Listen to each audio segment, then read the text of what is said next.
Hikmah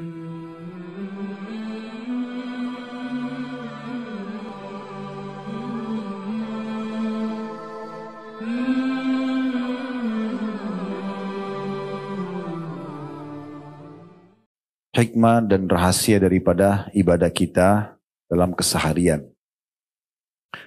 Teman-teman sekalian, sejenak kita merenung ya, dan coba kita pikirkan kira-kira kenapa kita ada di muka bumi ini. Coba duduk antara diri Anda sendirian berpikir. Di saat ini pun di tempat ini, di majelis ini kita bisa merenung sama-sama. Kenapa saya ada di muka bumi ini? Apa tujuannya? Apa hikmahnya? Apa targetnya? Kenapa saya diberikan dua mata, dua kuping, dua bibir, satu lisan, sekian banyak gigi, lidah, tangan dengan jari-jarinya, kaki dengan jari-jarinya, kemaluan dengan segala macam rumitnya, urat-urat saraf yang ada dalam tubuh kita. Saya pernah melihat satu cuplikan ilmiah tentang anatomi manusia. Itu kalau digambarkan ibaratnya sebuah perusahaan atau pabrik.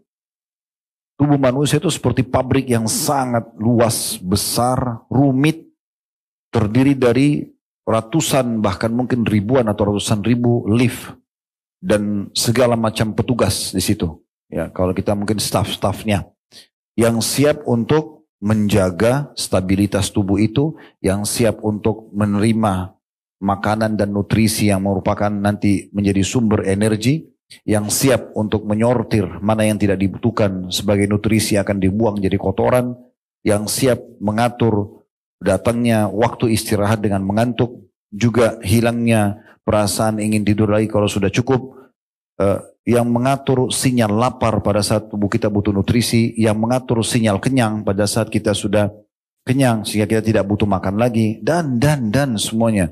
Begitu rumitnya luar biasa sistem yang ada di anatomi manusia.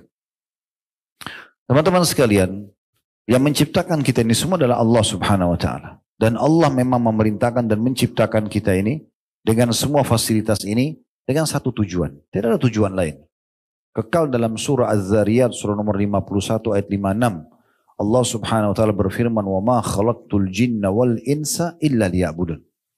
Aku enggak ciptakan, kata Allah. Dalam makna lain, tidak ada tujuan lain aku menciptakan semua jin dan semua manusia. Dari turunan manapun mereka, dari suku manapun, dari negeri manapun, bagaimanapun warna kulit mereka, paras wajah mereka, postur tubuh mereka, kecuali hanya untuk beribadah kepadaku. Ini jadikan teman-teman sebagai pondasi dalam kehidupan kita dan bagaimana kita melalui waktu kita di dunia yang sangat terbatas sampai ajal datang nanti. Pastikan tujuan kita ada di sini untuk ibadah. Apa itu ibadah? Mengabdi kepada Allah. Apa yang Allah perintahkan kita kerjakan, apa yang dilarang kita jauhi. Gak ada tujuan lain. Jadi kalau ada yang tanya misalnya, Ustaz, apakah memang saya diciptakan untuk sholat? Iya. Berarti kalau bertemu antara sholat dengan urusan dunia yang merupakan bukan tujuan utama kita, maka kita tinggalkan yang bukan tujuan dan kita pergi kepada tujuan kita. Makan, minum, bekerja, ngobrol sama teman-teman, tamasya, itu pernak-pernik. Bukan itu tujuan utama. Jadi jangan karena meeting tertunda sholatnya. Jangan karena misalnya ngobrol sama teman tertunda sholatnya. Jangan hanya karena makan tertunda sholatnya. Misal pernak-perniknya didahulukan daripada tujuan utama, itu keliru. Itu keliru. Ya. Makanya pada saat saya disampaikan judul yang diminta adalah rahasia dan hikmah daripada ibadah kita dalam keseharian sebenarnya apa? Nah ini pondasinya. Karena memang dasarnya kita diciptakan untuk itu.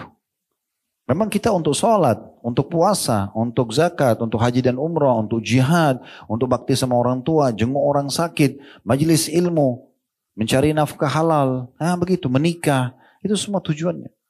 Jadi jangan keluar dari tujuan. Kita satukan persepsi itu di awal bahasan kita. Karena yang sedang kita bahas adalah rahasia dan hikmah dari ibadah kita keseharian. Kenapa Anda harus sholat, kenapa harus berzikir, kenapa harus baca Quran, kenapa harus cari pendapatan halal, kenapa harus menikah, kenapa harus berzikir, kenapa harus baca Quran, kenapa jenguk orang sakit, kenapa ziarah kubur. Itu semua. Karena memang ini tujuan kita. Jadi kalau kita paham ini teman-teman sekalian, maka kita akan ada satu judul jelas di depan mata kita, bahwasanya ini adalah tujuan saya hidup. Dan orang yang tahu tujuan dia mengerjakan satu perbuatan, itu akan jelas sekali hasil daripada pekerjaannya. Tujuan saya kerja di kantor ini adalah untuk ini misalnya. Maka tujuannya jelas, pasti akan bagus maksimal hasilnya. Oh, saya mau cari pendapatan buat keluarga saya. Dia akan dapatkan. Dan dia akan berusaha menjaga kualitas kerjanya karena ada tujuannya membiayai keluarganya. Artinya kalau lepas dari pekerjaan, keluarganya terbengkalai, kan gitu. Tujuan itu akan mengarahkan kita kepada hasil yang maksimal. Nah, seperti itu. Tujuan kita ada di sini memang untuk ibadah, bukan yang lainnya. Oleh karena itu dari judul ini teman-teman sekalian, kita bisa melihat bagaimana Nabi SAW menyampaikan kepada para sahabatnya, yang berarti juga sebenarnya sedang disampaikan kepada kita. Ya. Bagaimana Nabi SAW melatih mereka dan membiasakan mereka agar mereka sibuk dengan ibadah keseharian mereka. Bahkan selain yang wajib, kita tidak bahas lagi yang wajib karena itu bukan pilihan, itu kewajiban kayak sholat 5 waktu, zakat, puasa Ramadan itu bukan pilihan. Ibadah-ibadah sunnah saja yang masih pilihan.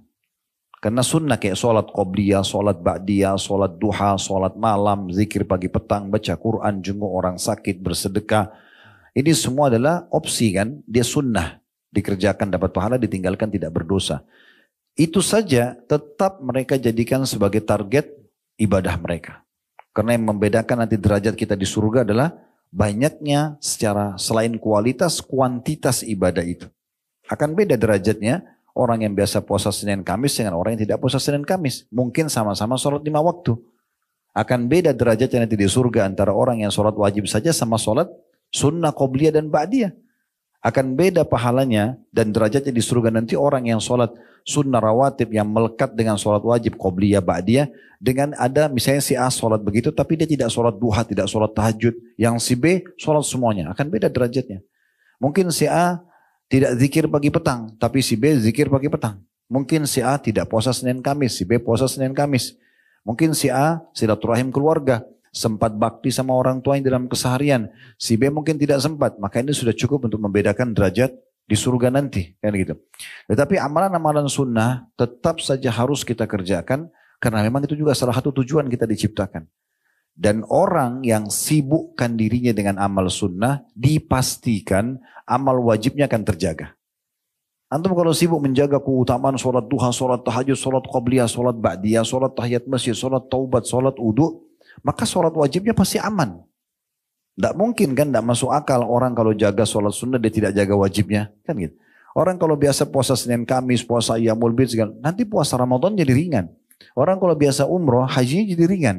Orang kalau biasa zakat, sedekahnya jadi ringan. Kan begitu. Berarti menjaga amalan-amalan sunnah ini penting sekali. Coba perhatikan bagaimana para sahabat teman-teman sekalian. Mereka sibuk bertanya sama Nabi tentang masalah ini. Karena dia tahu tujuan dia diciptakan. Dan kalau dia meninggal di akhirat sana cuma ada 2 opsi pilihan. Surga atau neraka. Tempat kenikmatan abadi atau siksaan abadi. Kan gitu.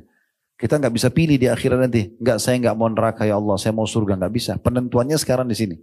Apa yang teman-teman kerjakan sini dari bentuk ketaatan kita, ibadah keseharian yang kita kerjakan, itu nanti akan menentukan perjalanan kita di akhirat. Orang kalau sudah meninggal, sulit. Kecuali memang ada beberapa kecil sekali sumber untuk menambah pahala. Seperti doa orang lain mendoakan kita, atau ada kita tinggalkan sedekah jariah, bangunan, tanah, wakaf, tulisan, buku misalnya, mungkin itu ya. Tapi itu kecil kemungkinan. Tidak semua orang bisa melakukannya. Jadi amal kita adalah yang kita kerjakan di masa kita hidup. Oleh karena itu teman-teman jangan disia-siakan.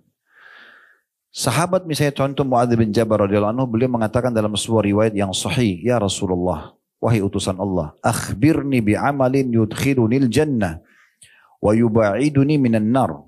Wahai Rasulullah, tolong ajarkan kepadaku, sampaikan kepadaku amal yang aku bisa kerjakan dari ibadah-ibadah yang sudah diperintahkan ini, yang jelas bisa membawaku nanti kalau aku mati masuk ke surga dan selamat dari neraka.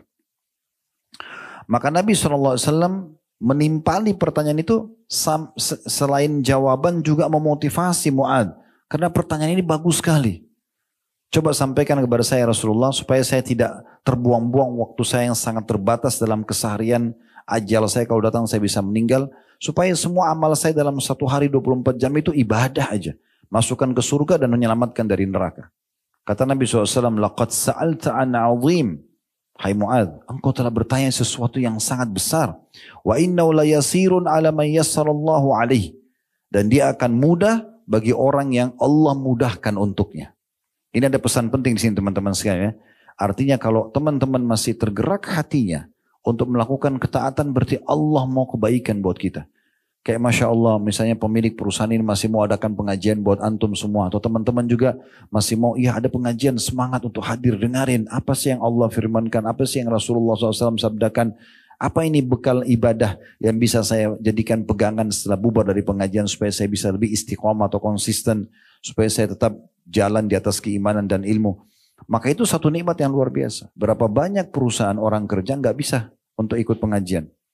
Kami waktu buka restoran di Kalibata City sebelum pindah di Condet. Saya kasih peraturan waktu itu. Azan, mohon maaf bukan membandingkan dengan perusahaan lain. Tapi saya cuma bicara pengalaman. Saya bilang 10 menit sebelum azan stop semua orderan. Sampai sekarang alhamdulillah masih berjalan. Sudah 14 tahun restoran kami. Itu saya selalu bilang. Pokoknya 10 menit sebelum azan gak boleh terima orderan. Orang yang sudah terlanjur makan ya gak ada masalah. Tapi kalau baru mau terima orderan gak boleh. Break semuanya, sholat. Gitu. Nah waktu itu, waktu di Kalibata karena dia mall dia pakai rorindor. Kalau di Condet sekarang kan kita tutup sendiri. Gak pakai rorindor dia. Jadi kalau kita tutup itu, ditulis itu. Ditempel sama ikhwah ada print-printan, kami sedang sholat. Nah setelah sholat dan berjalan berapa waktu, kebetulan di Kalibata itu ada satu masjid namanya Nurullah, saya kebetulan diminta jadi penasehatnya, Masya Allah bisa nampung sampai kalau tidak salah 2.000 jemaah, sebagai fasumnya 14.000 unit apartemen di situ. Habis sholat di situ berjamaah biasanya saya baca kitab Al-Kabair, ya, dosa-dosa besar, kultum saja, untuk semua jemaah termasuk staf kami. Kemudian kita bubar kembali buka restoran. Apa yang terjadi? Beberapa teman-teman kita muslim, itu kejadian nyata di sebelah restoran kami, ada beberapa tempat di situ, muslim mereka datang lalu tanya kepada staf kami. Itu yang ditulis kami sedang sholat, memang itu dibolehkan sholat, diizinkan. Kata teman-teman yang kerja sama kami, ya bahkan kita diwajibkan sholat, tidak boleh. Kalau di kantor saya lebih tegas lagi, kita keluarkan SP bagi yang tidak sholat, gitu kan. Jadi kita bertegas dalam masalah itu. Akhirnya dia bilang enak sekali ya. Kami, ini bahasa mereka ya. Kami kerja di tempat-tempat kami sekarang. Padahal bersebelah-sebelahan situ. Jangankan sholat 5 waktu. Sholat Jumat saja nggak diizinkan. Nggak diizinkan. Ya. Apalagi mau bicara sholat 5 waktu. Itu contoh. Jadi kalau ada perusahaan kita masih izinkan. Ayo sholat. Bahkan owner mengatakan ayo sholat. Atau teman-teman kita diizinkan sholat. Itu luar biasa. Saya waktu itu pernah diundang oleh KBR kita di Tokyo, di Jepang. 10 hari pertama Ramadan, selama 10 hari saya di sana. Ada 2 orang dari orang Indonesia, orang kita, datang 6 jam naik kereta. Saya lupa nama kota mereka cukup jauh. Datang terus mengatakan, Ustaz, kami berdua ini kerja di pabrik. Kami nggak boleh sholat, karena pemiliknya itu penyembah matahari. Kan orang Jepang nyembah matahari. Dianggap kaisar mereka itu anaknya dewa matahari mereka. Jadi secerdas apapun mereka urusan dunia, mereka nggak tahu Tuhan gitu ya. Tapi yang jelas, kami nggak boleh sholat. Apa solusinya? Lalu saya bilang, kalau seandainya Anda sholat dilarang. Dia bilang dilarang, karena bagi dia itu tidak penting. Memotong waktu kerja. Mereka harus selalu pekerjaan dikerjakan dan bagi mereka bagaimana produktif untuk mendatangkan uang. Oke, kalau pamit ke toilet bisa nggak? Bisa. Dibatasi waktu nggak? Enggak kalau toilet. Oke. Solusi dari saya, ini khusus buat mereka ya. Ini bukan fatwa umum. Karena mereka enggak bisa lagi. Kalau enggak mereka enggak sholat. Lalu saya bilang oke, kalau begitu ke toilet, wudu, kemudian langsung sholat di gang-gang pabrik itu aja. Sholat wajib saya, enggak usah sholat sunnah. Sholat subuh kan tidak mungkin kerja subuh. Mereka paling di pabrik itu duhur sama asar ya. Mereka sudah selesai sore, seperti punya orang kerja. Jadi sholat duhur 4 rakaat. Maksimal 5 menit, 7 menit selesai. Kalau sudah habis itu kembali kerja. Oh, dia bilang kalau itu solusinya bisa Ustaz. Oke bisa. Tapi bayangkan teman-teman, mereka sampai sulitnya untuk sholat. Sulit. Ada juga, ini kejadian di salah satu swalayan besar di Jakarta. Saya nggak usah sebut namanya, tapi besar banget. Pegawainya mungkin ribuan, cabangnya banyak di seluruh Indonesia. Saya masuk itu hari, ada keperluan mau beli, lihat kemeja, lihat pakaian. Biasa sekarang saya belanja memang di situ ya. Ditemani oleh salah seorang ikhwah. Pas lagi kami belanja, rupanya di situ ada beberapa muslim dan muslim yang kenal kami. Lalu datanglah beberapa stafnya perempuan. Ustaz mau foto Ustaz. Terus saya bilang maaf. Pertama, saya tidak foto sama perempuan saja kecuali ada laki-lakinya. Mahramnya misalnya ada laki-lakinya. Dan juga berhijab. Terus waktu itu mereka ngerti, oh ya baik Ustaz. Tapi di antara staf itu ada yang ngomong perempuan itu, Ustaz sebenarnya kami ini berhijab. Sambil bukan berhadap-hadapan ngomong, tapi sambil saya pilih baju gitu. Sebenarnya kami ini Ustaz berhijab. Cuma peraturan di sini kami nggak boleh berhijab. Jadi kalau kami dari rumah ke sini berhijab. Kerja buka, habis itu kami pulang lagi, nanti pakai hijab lagi. Sulitnya mereka untuk melaksanakan tujuan utama mereka hidup. Jadi kalau antum bisa dimudahkan oleh Allah Subhanahu wa taala bekerja di sebuah tempat masih mau diadakan pengajian, tujuannya apa pengajian begini? Untuk antum diingatkan kan? Saya datang jauh-jauh tinggalin keluarga, tinggalin pekerjaan untuk memberikan nasihat, ayo kita sholat, ayo kita puasa, ayo kita ibadah. Judul yang dipilih oleh owner pemilik perusahaan antum juga tolong masalah rahasia dan hikmah daripada ibadah sehari-hari. Kenapa kita harus sholat? Kenapa kita harus puasa? Kenapa harus zikir? Karena memang ini sebuah perintah dalam agama, kewajiban kita. Dan kalau masih bisa itu maka sangat bagus. Antum bersyukur kepada Allah SWT. Susah mendapat komunitas yang baik itu. Hampir semua teman-teman yang bergabung sama kami. Alhamdulillah sekarang sudah 200-an lebih orang yang bergabung bersama kami di kantor. Kalau total semuanya, hampir rata-rata kalau saya tanya, kenapa antum kerja sama kita? Ada yang dari perusahaan-perusahaan besar, gajinya sudah sangat tinggi. Mereka hanya mau mencari komunitas. Masakan sama saya sendiri Ustaz. Di tempat dulu walaupun misalnya ada pero lebih mahal. Tapi susah sholatnya. Kita haus dengan ilmu. Gak ada pengajian. Yang ada cuma kejar target kerja. Gak ada. Kita gak pernah tahu mana halal mana haram. Belum lagi teman-teman di sebelah kita yang masih awam. Pulang dari kantor janjiannya pergi ke maksiat semuanya. Jadi susah. Kita jadi terpengaruh juga. Gitu. Maka kalau masih ada seperti ini luar biasa. Ini akan sangat memberikan dukungan dan keselamatan. Dunia antum bisa mendapatkan income untuk memenuhi kebutuhan kita dan keluarga. Dan ini insya Allah mudah-mudahan halal dan juga di akhirat kita bisa selamat. Kan gitu. Itu poin penting. Kita kembali kepada hadis Mu'adz bin Jabal. Dia mengatakan, ya Rasulullah tolong sampaikan kepada saya amal ibadah yang memang Allah perintahkan wajib atau sunnah yang bisa ya, memasukkan saya ke dalam surga, menyelamatkan saya dari api neraka. Kata Nabi SAW, hai Mu'adz, engkau bertanya sesuatu yang sangat besar. Tapi dia akan mudah bagi orang yang Allah mudahkan. Ya, maksudnya dimudahkan tadi antum bisa dapat pekerjaan yang bagus, bisa ibadah, bisa segala macam. Itu sangat luar biasa. Lalu Nabi SAW bilang begini, ta'budullaha la tusyriku bihi syai'a. Yang paling pertama, hai Mu'adz, saya pesankan agar engkau masuk surga selamat dari neraka, sembahlah Allah dan jangan sekutukan dia dengan sesuatu apapun. Jangan partnerkan Allah dengan makhluk. Begini rinciannya. Yang paling berat syirik besar. Minta-minta sama benda mati. Ya. Abu Jahal, Abu Lahab, Umayyah bin Khalaf, Syaibah, Walid. Ya, semua tokoh-tokoh Mekah yang terkenal tapi meninggal dalam keadaan kafir disilakan dengan musyrik. Mereka sangat yakin yang ciptakan alam semesta ini Allah. Allah berkata dalam Al-Quran, diperintahkan Nabi Muhammad SAW tanya mereka, wa idza sa'altum man khalaqas samawati wal arda la yaquluna Allah. Hai Muhammad, kalau engkau tanya kepada mereka, Abu Jahal, Abu Lahab, dan tokoh-tokoh Quraisy, siapa yang menciptakan langit dan bumi? Mereka bilang Allah. Gitu. Jadi mereka tahu, tapi mereka syirik kepada Allah. Mereka anggap tidak bisa langsung berhubungan sama Allah. Harus mereka datangkan patung-patung yang mereka kultuskan atau muliakan. Kemudian mereka minta sama patung untuk minta kepada Allah. Padahal patung itu dia yang warnain, dia yang bentuk, dia yang beri nama, dia yang perbaikin kalau rusak, dia yang pikul ke tempat yang dia taruh untuk dikultuskan.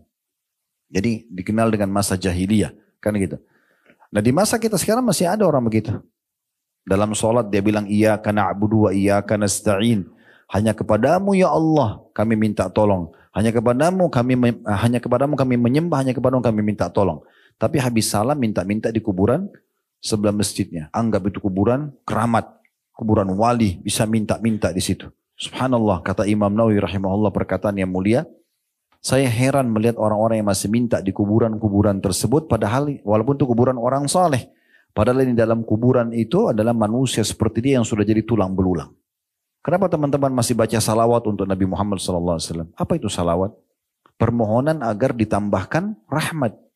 Bukankah Nabi Muhammad SAW sebenarnya sudah diberikan semuanya?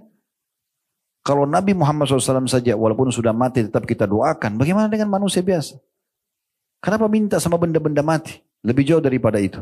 Berapa banyak orang teman-teman dan kita sayangkan di negeri kita masih menyebar ini. Mereka pakai jimat.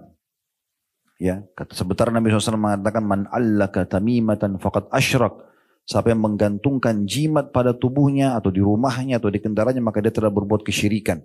Berapa banyak orang begitu. Dia tidak sadar, dia pergi ke dukun, dia pergi ke orang yang tidak pintar, ya. Nah, biasa di Indonesia dibilang orang pintar, kalau saya bilang keliru tuh bahasanya, ya. Karena ini orang-orang tidak pintar, mereka minta lintas alam, minta ke jin. Kenapa minta sama jin? Kenapa antum harus lintas alam? Untuk apa? Untuk apa kalau mau buat istri atau suami suka harus bawa fotonya ke dukun? Untuk apa?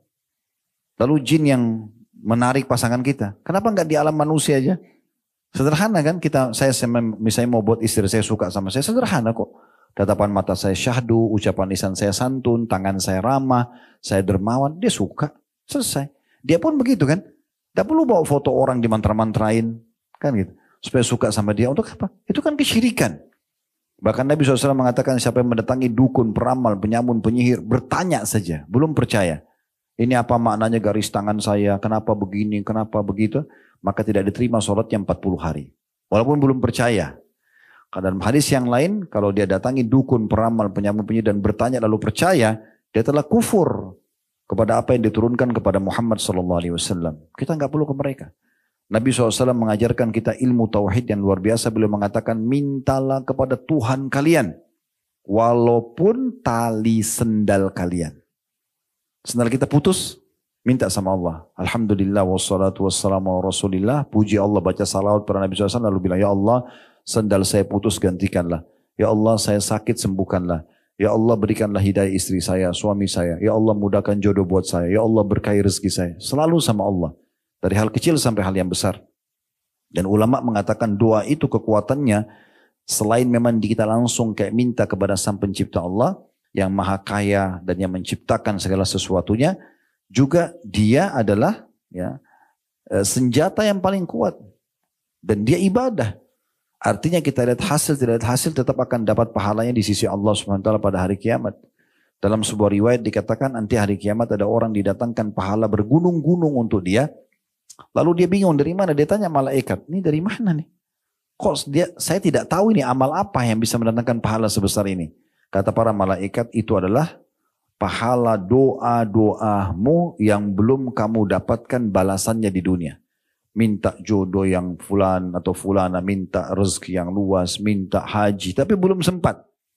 Tidak seperti apa yang kita inginkan. Tetap ada pahalanya kita panen dalam bentuk pahala yang bergunung-gunung pada hari kiamat. Kata Nabi SAW, maka orang-orang itu yang mendapatkan pahala bergunung-gunung, dia mengatakan, kalau seandainya saya tahu seperti ini, saya berharap semua doa saya di dunia tidak dikasih di dunia. Biar saya terima dalam bentuk pahala pada hari kiamat. Lalu kenapa kita tidak berdoa misalnya? Kan gitu.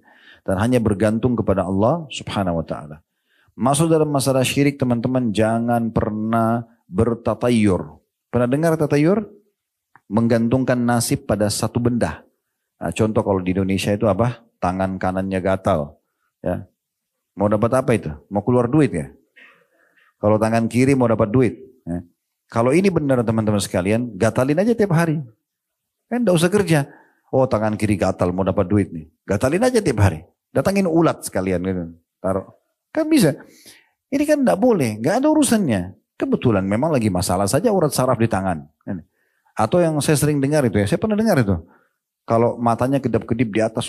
Ini saya mau ketemu sama orang yang saya sukai. Kalau matanya, kelopak mata kedap-kedip di bawah saya mau sedih. Subhanallah. Apa hubungannya? Ini kurang tidur.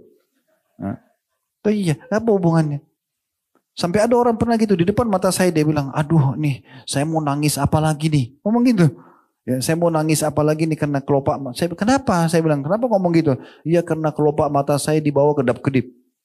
Ini tidak boleh tatayur. Menggantungkan nasib pada seperti ini tidak boleh teman-teman sekalian. Atau menganggap hari Selasa sial. Ya. Atau ini dan itu dan segala macam lah. Ya. Apalagi kalau sampai antum menggantungkan nasib pada ramalan-ramalan bintang. Ini bintangnya Taurus, ini Sagittarius, ini Gemini, apalah. Terus sibuk baca apa ramalannya. Nggak boleh akhi dan ukhti. Nggak ada hubungannya itu dengan jodoh antum, dengan rezeki antum. Ini seperti kita dulu penyembah-penyembah patung. Ya. Di Yunani mereka percaya begitu, itu kan dewa-dewa mereka. Itu harus dilupakan. Nggak ada semua dalam Islam itu. Nggak ada urusannya. Kita ada namanya takdir Allah subhanahu wa ta'ala. Dan kita harus bersangka baik terus sama Allah. Sederhana sebenarnya. Kalau kita kerja di satu perusahaan seperti ini. Selama antum menjadi pegawai yang baik. Ya, on time kalau kerja. Ya, memberikan hak perusahaan. Antum juga akan dapat hak antum kan. Gak ada alasannya apa dikeluarkan. Alasannya apa gak dikasih bonus. Kecuali pemimpinnya atau pemiliknya curang. Tapi itu tidak mungkin, jarang terjadi. Kalau terjadi tidak ada perusahaan yang bisa berkembang. Persentase pemilik perusahaan yang curang itu kecil sekali. Di bawah 10%, di bawah 5% bahkan. Dari semua total perusahaan di muka bumi ini, umumnya orang jujur karena dia mau perusahaannya maju. Kan gitu. Jarang orang yang curang dengan pegawainya. Kalau ada tuh mungkin dihitung jari, mungkin karena kebodohan dia. Dia kan akan kehilangan aset dia. Apalagi pegawai yang sudah expert di tempatnya, di bidangnya itu kan tidak mungkin. Kan gitu. Jadi teman-teman sekalian kembali lagi ke masalah, jangan sampai berbuat kesyirikan. Ya. Termasuk juga ini tidak usah pakai khadam-khadam. Iya, selalu gitu. Dianggap tidak apa-apa kan yang saya pelihara itu kan jin muslim. Tidak ada sejarahnya. Allah membuat jin tidak kelihatan, nggak usah dipanggil, nggak usah berteman. Kita nggak, Allah buat mata kita nggak lihat. Kita tidak tahu bahasanya, kita tidak tahu rupanya. Kenapa antum sengaja bersemedi di gunung, di lautan? Panggil-panggil, wahai penjaga gua, wahai pada ini dan itu. Ya, ini subhanallah, perhatikan baik-baik sebab turunnya surah jin. Beberapa ayat di situ sebabnya karena orang-orang Quraisy dulu di masa jahiliyah sebelum Nabi SAW dakwahi mereka dan mereka masuk Islam. Mereka kalau melakukan perjalanan keluar kota, ya, mereka itu kalau nginap di satu lembah malam hari kayak kita gini malam, mereka nginap karena masa dulu orang tidak ada penerangan kayak kita sekarang, transportasi masih kuda sama unta, nggak ada kereta cepat, pesawat bisa berangkat malam, nggak ada. Jadi mereka harus istirahat. Nah, tradisi mereka kalau mereka turun di satu lembah, pemimpin kafilahnya, ya, itu ngumpulin dari semua orang yang ikut di grup itu, grup safar itu.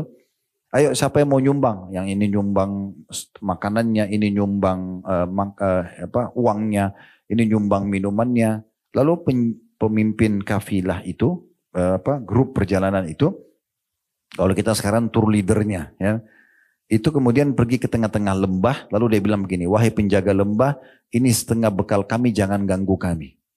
Padahal lembah itu nggak ada apa-apa, dia aja sendiri yang karang-karang. Allah menggambarkan dalam surah jin, maka jin-jin, syaitan-syaitan ada di sekitar lembah itu, fazaduhum rahaqa, makin membuat mereka ketakutan, makin terdengar suara, makin diganggu. Padahal sebenarnya awalnya, teman-teman sekalian harus pahamin ya, jin itu takut sama manusia, tunduk sebenarnya. Semua hewan itu tunduk sama manusia, karena manusia itu adalah khalifah. Ini anggap kalau di lokasi ini, dulu misalnya belum ada rumah-rumah, mungkin di sini banyak hewan, ya nggak? Sekarang kalau tidak ada manusia banyak hewan gak? Banyak kan, ada ular, ada ini, ada itu, banyak. Tapi begitu manusia datang, mulai bangun satu rumah, mulai ini, berkurang itu mereka, pergi. Karena mereka tahu ini manusia khalifah, ini pemimpin mereka sebenarnya. Allah ciptakan kita untuk itu. Kita jadi pemimpin. Jadi gak usah kita ngarang-ngarang takut tanpa jelas, kan gitu. Dan kalau kita mau bicara masalah kesyirikan ini banyak sekali. Jadi hati-hati teman-teman sekalian, murnikan tauhid kepada Allah sehingga mudah masuk surga dan juga selamat dari api neraka. Pesan kedua Nabi SAW, wa tuqimus shalah, dirikan sholat itu. Terutama sholat 5 waktu. Sholat 5 waktu teman-teman adalah absensi kita kepada Allah. Antum bayangkan kalau antum kerja di perusahaan begini, pimpinan atau owner perusahaan memanggil antum sehari 5 kali. Hadap saya di ruangan ya. Tujuannya hanya apa? Hanya mau ditanya, kamu ada keperluan apa? Ya. Ada sesuatu yang bisa saya bantu? Utang dilunasi kah? Bantu untuk pengobatan anak kah? Mau bantu keluarga kah? Kamu mau butuh mobil kah? Butuh motor kah? Bisa, semua kebutuhannya ditanya. Bagaimana kita tidak bahagia teman-teman sekalian kalau pemilik perusahaan satu hari 5 kali panggil, 5 kali itu semua dipenuhi apa yang kita mau. Itu rasionalnya sholat. Antum sedang absen kepada Raja Sang Pencipta. Antara azan iqamah dikasih waktu mustajab. Diterima, mohon apa saja. Jadi orang kalau anggap sholat itu berat itu aneh. Sholat itu paling 5 menit, 10 menit. Apalagi kalau kita orang Indonesia nggak usah diajar cara sholat cepatnya. Bisa juara kalau ada pertandingan gitu kan. Ya, walaupun tidak boleh orang sholat buru-buru ya. Tapi kalau sholat cepat, Masya Allah. Apalagi bisa pilih inna ata'ina wal asr. Kan mudah ya. Jadi sebenarnya sholat itu penting sekali untuk dijaga. Dan dia adalah satu-satunya ibadah yang diperintahkan kepada Nabi SAW. Yang beliau harus berangkat ke langit untuk menerimanya. Yang lain semua di bumi. Dan kata Nabi SAW, awal amal dihisab kiamat adalah sholat. Kalau dia baik, baik semuanya. Kalau dia buruk, buruk semuanya. Saya sering berbagi sebuah teori sederhana. Teman-teman kalau mau memperbaiki apapun berhubungan yang dengan kehidupan antum ya. Memperbaiki ekonomi, memperbaiki akhlak, memperbaiki hubungan sama orang sosial. Apa saja mulai dari sholat. Coba perbaiki sholat itu. 5 waktu saja. Gerakannya benar, tenang, khusyuk, bacaannya benar. Perbaiki dari yang lain semua jadi bagus tuh. Yang lain semua jadi bagus. Pesan yang ketiga, waktu tiaz zakah, engkau mengeluarkan zakat, walaupun zakat bagi orang yang mampu, tapi teman-teman sekalian ada 2 rukun Islam. Di sini disebutkan 5 rukun Islam memangnya. Engkau keluarkan zakat, yang setelahnya engkau puasa Ramadan, yang setelahnya engkau haji ke rumah Allah. Ini yang beliau sampaikan kepada Muadz bin Jabal agar bisa masuk surga selamat dari neraka. Jangan buat syirik, jaga sholat, keluarkan zakat, puasa Ramadan dan haji. Nah khusus zakat dan haji ini dalam definisi dalam syaratnya adalah bagi yang mampu. Pertanyaan sederhana teman-teman sekalian, apakah bagi yang mampu ini kita tunggangi secara negatif atau positif? Begini maksudnya. Kalau negatif itu misalnya antum bilang, kan Allah bilang bagi yang mampu. Ya udah saya sampai sekarang nggak mampu zakat, saya juga tidak mampu haji. Kalau itu antum sedang menunggangi dengan persepsi negatif. Padahal sebenarnya bagi yang mampu di sini, kalau kita mau tunggangi dengan persepsi positif, ya, kita anggap ini sebuah tantangan dari Allah. Allah seakan-akan ingin menguji hambanya. Bukankah kita sama waktunya 24 jam? Bukankah kita sama fasilitas punya 2 mata, punya 2 kuping, punya 2 tangan, 2 kaki, sama semua? Kenapa orang-orang kaya bisa keluarin zakat, kenapa kita tidak? Kan gitu. Jadi harusnya kita jadikannya sebagai tanda kutip sebuah tantangan. Saya minta berdoa sama Allah, minta ya Allah, kalau sekarang saya mustahik penerima zakat, mudahkan saya satu waktu menjadi muzakki, orang yang keluarkan zakat. Diniatkan itu, supaya satu waktu sebelum kita meninggal, kita menjadi orang yang mengeluarkan zakat. Supaya kita juga bisa menyempurnakan rukun Islam dengan haji. Jadi tunggangi dengan positif, persepsi positif. Bagaimana kita bisa melaksanakannya, walaupun cuma sekali seumur hidup misalnya. Apalagi kalau Allah mudahkan setiap saat. Begitu juga dengan puasa Ramadan, ini sebenarnya bukan sebuah siksaan. Nah, ini pernah kita jelaskan waktu taklim kita yang dulu ya. Pernah kita jelaskan maksudnya, tapi saya ingatkan kembali bahwasanya puasa Ramadan adalah terapi kesehatan. Ya, setelah dalam 12 bulan, 11 bulan kita makan, minum, pedas, asam, manis, panas, dingin, maka tubuh kita ini kalau robot rusak, ya, butuh servis. Ya, itu maintenance-nya 1 bulan diservis dulu, dikontrol makanannya di waktu tertentu supaya kita jadi lebih sehat. Semua orang tahu kalau Ramadan itu adalah hari kesehatan bagi dia. Toh setelah buka puasa makan 2-3 butir kurma, minum 1 gelas teh atau air putih sudah kenyang luar biasa. Kalau saya bahkan nanti habis tarawih kadang-kadang baru makan, gitu kan? Karena memang nyaman aja puasa. Sekarang di masa kita lebih berkembang lagi, orang kalau mau sehat dia lebih banyak puasa ya, walaupun bukan puasa syariat ya. 12 jam, 14 jam tidak makan. Katanya sehat. Ya, sebenarnya umat Islam tanpa penemuan itu pun kita sudah disuruh puasa. 1 minggu kita 2 hari puasa Senin Kamis. Kita sebulan ada puasa Ayyamul Bid, setahun ada puasa Ramadan. Lalu Nabi SAW mengatakan, Ala adulluka ala abwabil khair. Hai Mu'ad, mau gak aku tunjukkan kepadamu tentang pintu-pintu kebaikan. Semua tadi kesimpulan dari apa yang saya sampaikan itu akan sangat mudah kau amalkan. Bahkan kau akan selalu terjaga dan berada di pintu-pintu kebaikan itu. Maka kata ya, Nabi SAW, as-sawmu junnah. Ketahuilah bahwasanya puasa kalau kau sering lakukan, maka akan jadi tameng buat kamu dari api neraka. Was-sadaqatu tudfi'ul khatiyah kama yudfi'ul ma'un nar. Lalu kamu sempurnakan dengan banyak bersedekah, memberi kepada orang, berbagi, tanpa harus menunggu menjadi orang kaya dulu, maka dia akan menghapuskan dosa-dosa sebagaimana air memadamkan api. Wassalatu rajulu fi jawfil lail, dan jangan pernah luput darimu hai Mu'ad untuk sholat di malam hari pada saat orang sedang tidur. Itu pesan Nabi SAW untuk menyempurnakan bagaimana dia mudah masuk ke surga. Kemudian Nabi SAW membacakan firman Allah Subhanahu Wa Taala setelah mengingatkan itu dalam surah Sajadah surah nomor 32 ayat 16 dan 17. Tatajafa junuhum anil madaji'i yad'una rabbahum khawfan wa tama'an mimma razaqnahum yunfikun. Fala ta'lamu nafsum ma ukhfiya lahum min qurrati a'yunin jazaa'an bima kanu ya'malun. Lambung mereka, orang-orang beriman itu jauh dari tempat tidur mereka di malam hari. Dan mereka selalu berdoa kepada Rabb mereka dengan penuh rasa takut dan harap. Serta mereka menafkahkan apa-apa rezeki yang kami berikan. Tak seorang pun mengetahui berbagai nikmat yang menantinya nanti karena amal-amal yang dia kerjakan ini. Yang sangat indah dipandang oleh mata sebagai balasan bagi mereka. Atas apa yang telah mereka kerjakan. Dari Nabi SAW mengingatkan, hai Mu'ad, sempurnakan itu dengan jangan lupa sedekahkan hartamu. Kamu juga berbanyak puasa-puasa sunnah selain wajib, serta juga sholatlah di malam hari pada saat orang tidur. Lalu beliau mengatakan lagi kepada Mu'ad, masih lanjutan hadisnya, ala ukhbiruka bira'sil amri wa amudihi wa dhurwati sanamihi.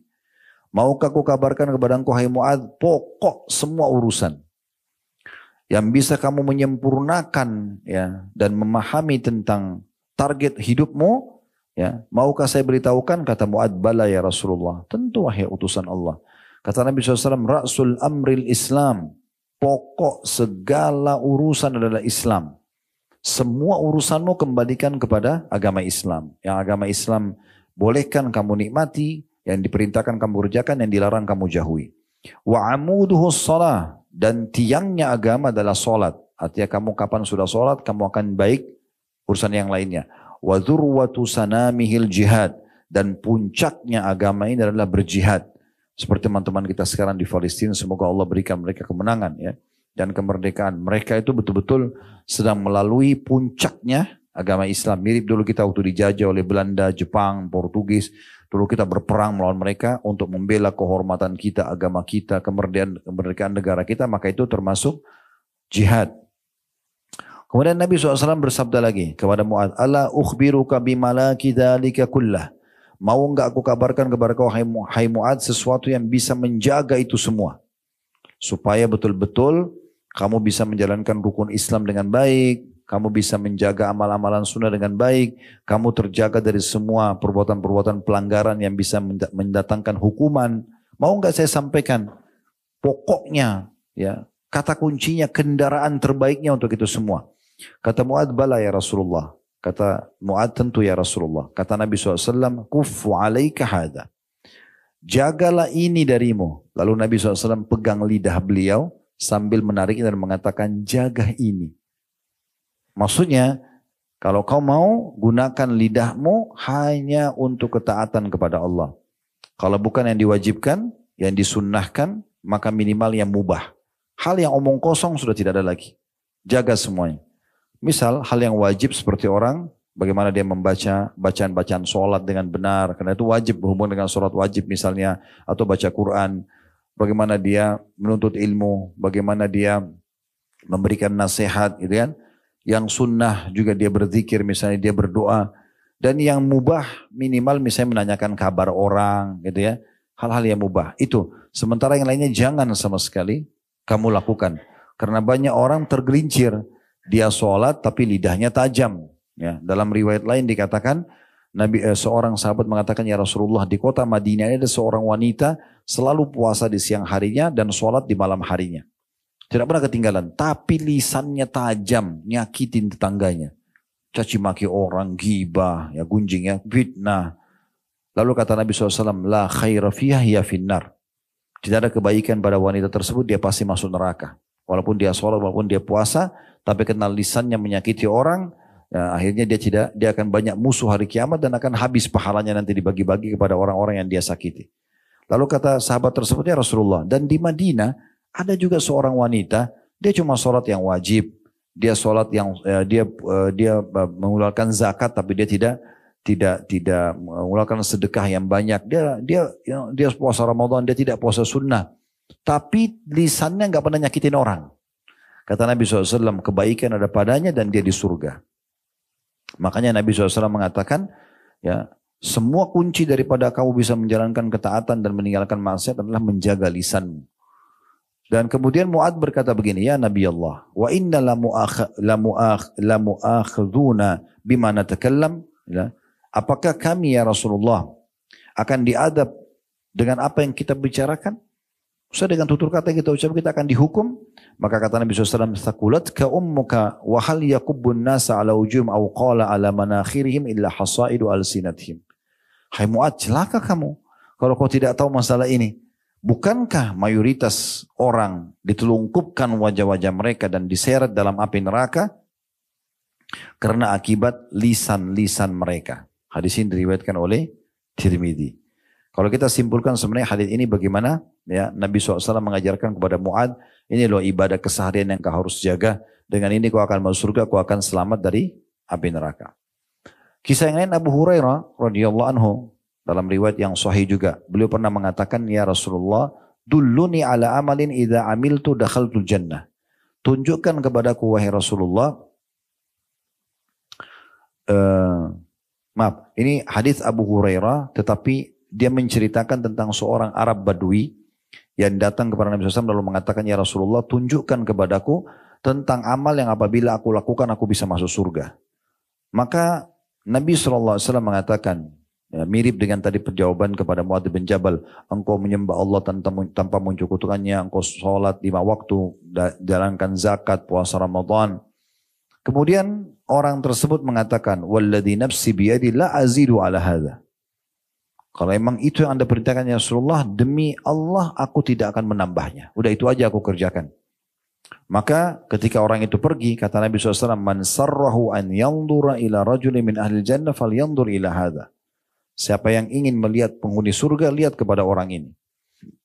Jadi sebenarnya teman-teman sekalian dengan mengerjakan sesuatu yang diwajibkan sudah cukup masuk ke dalam surga selamat dari api neraka. Tapi kalau mau derajat-derajat yang tinggi, fasilitas lebih bagus lagi, ya, maka kita harus tambah dengan amalan-amalan sunnah. Begitu juga dengan Atha bin Abi Rabah rahimahullah, seorang ulama tabi'in. Beliau mengatakan, qala li Ibnu Abbas radhiyallahu anhu, sahabat Nabi pernah berkata kepadaku, ala urika imra'atan min ahli jannah.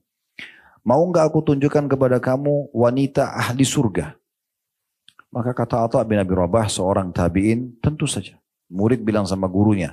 Maka kata Abdullah bin Abbas, hadil mar'atus sauda.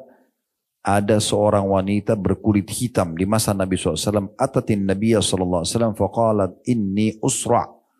Dia mengatakan, ya Rasulullah, perempuan ini datang dan mengatakan, ya Rasulullah, sesungguhnya saya sedang diuji dengan penyakit dan penyakit saya ayan, ya, epileps, ya. Wa inni ataqasyaf fad'u Allah li. Dan kadang-kadang kalau kambuh, saya tidak kontrol diri saya, aurat saya terbuka, gitu ya. Saya malu. Tolong doakan supaya saya sembuh. Maksudnya dia minta Nabi doakan spontan sembuh di saat itu. Tidak melalui proses pengobatan. Doa Nabi mujarab langsung sembuh. Maka kata Nabi SAW, in syi'ti sabarti walakil jannah. Kalau kau mau, kau sabar. Dan pasti balasannya surga. Ujian yang sedang datang, kamu nikmati prosesnya. Kamu berdoa, iya. Kamu ikhtiar berobat, iya. Tapi kamu nikmati prosesnya. Sabar itu kan bukan berarti orang tidak beraktivitas dan cari solusi, tidak. Sabar itu bukan duduk manis dan elus dada, tapi sabar itu menerima takdir Allah kemudian ikhtiar cari jalan keluar. Kalau kau mau sabar, tidak spontan, ya, langsung saya doakan langsung sembuh, maka bagimu surga. Ya. Wa in syi'ti da'utullaha an yu'afiyaki. Tapi kalau kau mau, saya juga bisa doakan sekarang spontan, langsung kau sembuh, tapi nggak ada jaminan surga. Surga nanti bisa kamu dapatkan dengan cara lain. Tapi ini sekarang penyakitmu, kalau kau sabar, nikmati prosesnya, tetap berobat, tetap berdoa, tapi tidak instan, maka bagimu surga. Maka perempuan itu langsung mengatakan, aku akan bersabar. Kalau gitu bersabar saja. Nikmatin aja prosesnya. Toh juga nanti fa inna ma'al usri yusra. Di setiap usaha ada kemudahan. Lalu kemudian perempuan itu mengatakan, tapi ya Rasulullah, inni atakasyaf. Tapi ya Rasulullah, saya kadang-kadang kalau kambuh sering terbuka aurat saya. Fadu'ullah li alla atakashaf. Fada'alaha. Kemudian dia mengatakan, tolong berdoa kepada Allah agar saya kalau kambuh tidak terbuka aurat saya. Maka Nabi SAW pun mendoakan wanita tersebut. Ya. Begitu juga teman-teman sekalian, tentang kisah cukup banyak di antara para sahabat Ridwanullah alaihim yang mereka memang betul-betul mengejar surga, ya, dan sibuk dari amal ke amal yang lain. Cukup banyak ya kisah tentang subhanallah Umair bin Humam radhiyallahu anhu di perang Badar, di mana beliau pada saat Nabi SAW mengatakan waktu pasukan sudah mau berperang satu sama yang lain, kumu ila jannati arduhas samawatu wal ard. Bangkitlah kalian sekarang dan kejarlah surga dengan cara mati syahid, ya, yang luasnya seluas langit dan bumi. Maka Umair tiba-tiba mengatakan, ya Rasulullah, arduhas samawatu wal ard.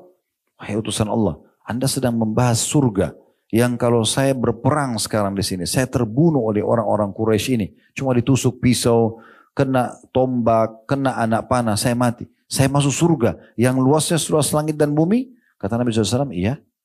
Lalu orang itu, si Umair mengatakan, bakhin, indah sekali ya. Dan sangat mengagumkan. Maka Nabi SAW mengatakan, ma yahmiluka ala qawlika bakhin. Apa alasannya? Hai Umair, kenapa kau bilang bakhin?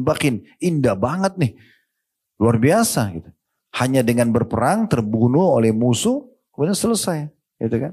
Maka masuk surga yang luasnya seluas langit dan bumi, hanya itu saya pengorbanannya. Maka kata dia, la wallahi ya Rasulullah illa raja'an akuna min ahliha. Tidak demi Allah ya Rasulullah, saya tidak maksud apa-apa kecuali saya ingin sekali termasuk orang yang Anda sebutkan. Artinya mati syahid di sini, lalu aku masuk surga yang luasnya seluas langit dan bumi.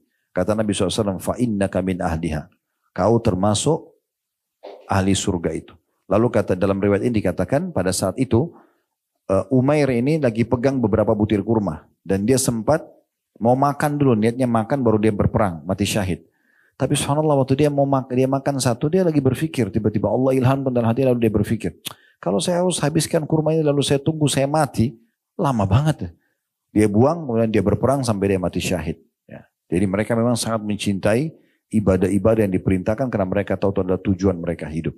Mungkin sebagian orang teman-teman sekalian, ini mungkin sebagai penutup, kalau ada yang mau bertanya setelah ini silahkan.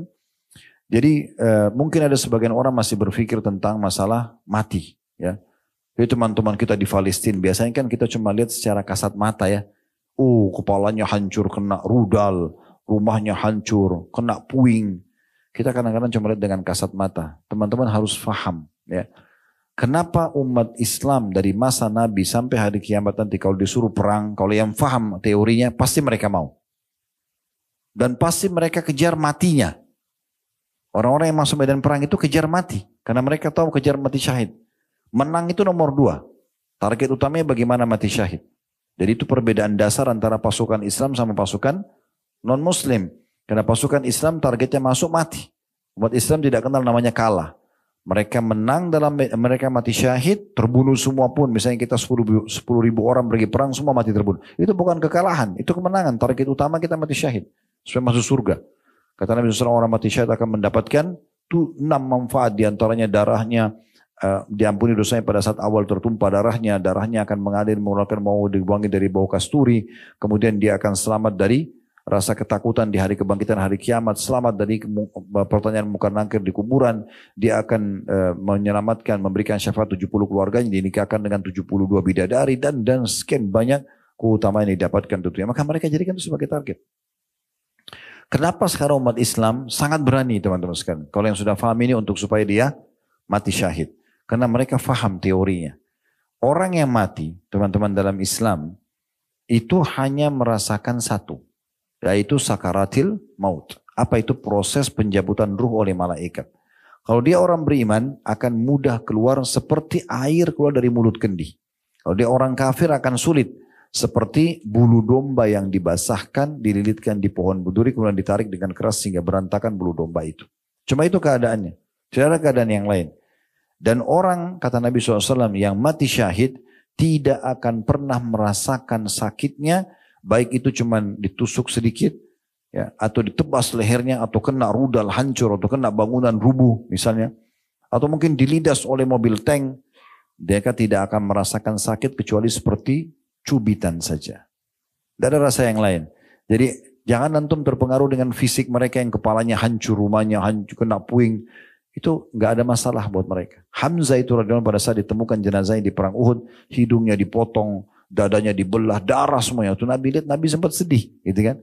Tetapi Allah menghibur Nabinya Muhammad SAW sambil menyampaikan, Hamzah adalah pemimpin para syuhada dan dia akan bertelekan di sipan-dipannya di surga. Dia akan masuk surga. Jadi fisik tidak ada pengaruhnya. Oleh karena itu orang kalau lagi dipanggil untuk jihad bagi orang muslim yang faham, dia tidak akan takut. Karena bagi dia tidak akan rasakan lagi peluru yang kena tubuhnya, pedang yang menebas, dia tidak dirasa lagi. Dia cuma lihat malaikat cabut ruhnya, selesai. Ya, dan bisa saja, bukan bisa, memang begitu orang-orang beriman akan merasakan mudah. Dan dalam hadis kata Nabi SAW, demi zat yang jiwaku dalam genggaman Allah, maksudnya demi Allah, aku berharap aku terbunuh di medan perang, dihidupkan lagi. Terbunuh lagi, dihidupkan lagi sampai 10 kali. Karena besarnya pahala yang akan didapatkan dengan orang yang mati syahid. Dan dalam hadis-hadis yang sahih disebutkan, tidak ada orang yang mati, tidak ada orang muslim yang masuk surga, berharap kembali lagi ke dunia kecuali orang yang mati syahid. Tujuannya bukan untuk makan makanan enak, kumpul sama istri atau keluarga, bukan. Supaya dia mendapatkan proses terbunuh lagi, lalu dia dapat balasannya seperti yang dia dapatkan. Jadi yang dirindukan orang mati syahid itu justru tusukan musuhnya, tebasan pedangnya, kena peluru, itu yang dirindukan. Karena hitungan detik, lalu dia dapat semua ini. Surga yang luasnya seluas langit dan bumi. Kan gitu. Jadi mereka berharap kembali ke dunia untuk merasakan lagi proses itu. Maka teman-teman sekalian, semua perintah agama punya hikmah-hikmah yang sangat besar. Dalami lebih dalam supaya kita fahami. Sehingga tidak ada perintah-perintah ibadah ini yang jadi beban buat kita. Apapun yang jadi beban dalam keseharian kita, kalau dalam ibadah apa saja, misalnya teman-teman coba muhasabah, introspeksi diri sendiri, apa di antara ibadah yang kita masih malas lakukan. Nah nanti kita bisa perbaikin dari ibadah itu. Misalnya antum sudah jaga sholat 5 waktu, tapi masih malas sholat sunnah. Nah sekarang tinggal kita perbaikin bagaimana sholat sunnah ditingkatkan. Caranya sederhana, dengan membaca keutamaan sholat sunnah. Cari tahu 5-10 hadis tentang keutamaan sholat qobliyah, sholat ba'diyah, sholat duha, sholat malam, sholat Antum baca 2-3 hadis, mungkin ada perkataan sahabat tentang makna hadis itu misalnya, kita akan termotivasi untuk mengerjakan. Apa saja ibadah yang kita masih malas, segera perbaiki dan benahi. Karena nanti kalau kita meninggal kita nggak bisa lagi beramal itu. Ya, dan ada jenis ibadah yang tidak bisa sampai kepada kita walaupun ahli waris kita lakukan. Kayak sholat, tidak bisa kita setelah sholat lalu kita wasiatkan anak-anak kita tetap kamu sholat wajib 5 waktu kirimkan buat saya, nggak bisa. Nggak bisa juga misalnya dia bersedekah, ya, maaf, dia misalnya baca Quran atau dia berzikir lalu dia bilang ini buat orang tua saya. Pendapat ulama ada yang mengatakan tidak sampai. Kan gitu. Tapi ada juga ibadah yang sampai seperti haji, umroh, sedekah tapi terbatas. Oleh karena itu mumpung kita masih hidup, kita maksimalkan ibadah kepada Allah subhanahu wa ta'ala. Jadi tidak usah malas-malasan teman-teman sekalian, batas waktu kita sedikit. Ya, jangan pernah menghayal, kebanyakan kita ini tertipu dengan menganggap, oh umur saya kan baru 25. Yang dia lihat, oh ada orang lebih tua 30 tahun. Kemudian setelah itu 30 tahun ada orang yang 35. Sampai nanti 60 tahun, oh masih ada orang 65 tahun. Jadi dia selalu merasa dirinya masih gampang untuk melalaikan kewajiban. Ini salah. Bisa saja kita meninggal lebih dulu daripada orang-orang itu. Kan gitu, belum tentu umur kita sama. Maka jangan sia-siakan teman-teman karena penyesalan selalu ada di akhir nanti. Ya. Sebagai penutup juga saya perlu sampaikan orang di hari kiamat ada 3 orang yang menyesal nanti. Yang pertama penyesalan abadi. Itu adalah orang yang meninggal dalam keadaan kafir, musyrik ataupun munafik. Naudzubillah. Ini mereka menyesal karena mereka tidak bisa lagi perbaiki selamanya. Mereka masuk neraka khalidina fiyah, kekal di dalamnya. Yang kedua, penyesalan orang-orang muslim dikenal dengan istilah usatul mukminin. Orang muslim atau orang mukmin tapi masih banyak dosanya. Waktu ditimbang amalnya hari kiamat, dosanya lebih berat daripada amal solehnya. Sehingga dia harus masuk neraka dulu. Ini juga dia menyesal. Karena 1 hari saja disiksa itu berat sekali. 24 jam non-stop malaikat tidak ada istirahat atau ngantuk. Dipukul, disiksa terus. Apalagi kalau 1 hari waktu akhirat sama dengan 1000 tahun waktu kita di dunia. Golongan ketiga, yang ini kalau golongan 1 sama 2 kita berharap insya Allah kita tidak ada. Tapi golongan ketiga ini mungkin masih banyak orang yang bisa masuk di situ. Yaitu penyesalan sebagian ahli surga yang sudah masuk surga, ya, karena mereka biasa melalaikan ibadah-ibadah yang sebenarnya kalau dia kerjakan selama di dunia, kayak baca Quran, kayak zikir, kayak sedekah, kayak majelis ilmu, jenguk orang sakit misalnya atau bantu orang, itu bisa membawa dia ke derajat di sana. Tapi dia nggak sampai di sana karena dia malas.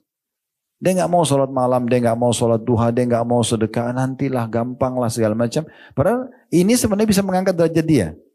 Tapi karena dia tidak kerjakan dia nyesal. Oh, coba dulu saya kerjakan, saya akan sampai di sana ya. Karena nanti di akhirat teman-teman di surga kita bisa saling mengunjungi satu sama yang lain. Kita bisa saling mengunjungi dan kita bisa lihat fasilitas orang lain, gitu kan. Walaupun hati kita sudah tidak hasad lagi, kita nggak merasa iri karena hati sudah dibersihkan. Tetapi perasaan muncul, kita mengatakan kalau seandainya dulu saya berbuat lebih banyak, saya akan sampai di derajat itu. Maka itu ada saja bisa muncul. Maka sebelum tiba waktu itu nanti penyesalan jangan sia-siakan. Sore ini Allah sudah sampaikan ke kuping kita semuanya agar kita rajin dan terus semangat dalam mengisi hari-hari kita dengan tujuan utama kita diciptakan yaitu ibadah. Dan sudahlah yang lalu dari kelalaian jangan lagi diulangi, mulai sekarang ke depan kita penuhkan semua dengan ketaatan kepada Allah SWT. Terlebih lagi ibadah itu indah. Ibadah itu indah sekali. Dulu majelis ilmu begini indah, kita dengarin, ya kita simak. Kita merasa ada manfaat, ada ketenangan jiwa. Kita sholat itu indah, kita haji dan umroh indah, jihad itu indah. Semuanya ibadah itu sebenarnya indah sekali. Asal seseorang tulus mengerjakan, pasti dia akan merasa nyaman dengan ibadah-ibadah tersebut. Allahu a'lam. Mungkin begitu saja teman-teman sekalian. Kalau ada benar dari Allah, kalau ada salah dari saya mohon dimaafkan. Semoga yang hadir dalam acara ini, baik offline ataupun online, diterima semua hajatnya oleh Allah Subhanahu Wa Taala. Dimudahkan urusannya, diterima seluruh amal-amal saleh yang pernah dikerjakan dengan pahala yang sempurna. Dimaafkan kesalahan-kesalahannya, kemudian juga Allah Subhanahu wa taala melindungi negeri kita agar selalu aman, tentram, damai dan dijaga persatuan, kesatuan dan kemerdekaan kita, dan Allah selalu pandu para pemimpin kita untuk menjalankan tugas dengan baik dan menjadikan kita masyarakat yang bergotong royong dengan pemerintah untuk menjalankan amanah dan juga perkembangan dan menjaga persatuan dan kesatuan kita, dan selalu kita doakan saudara-saudara kita di Palestina yang sedang tertindas dan dimanapun di muka bumi, semoga Allah ikhlaskan niat mereka, terima para syuhada mereka, muliakan Islam di tangan mereka dan tangan kita semua, dan semoga Allah ikut sertakan kita bersama mereka di pahala, baik dengan doa, dengan harta, juga dengan jiwa kita, dan semoga Allah menyatukan kita semua di surga Firdausnya tanpa hisab, mana disatukan dalam majlis ilmu yang mulia ini. Allahumma amin. Wa sallallahu ala nabiyina Muhammadin wa alihi wa sahbihi wa sallam wa akhiru da'wan alhamdulillahi rabbil alamin.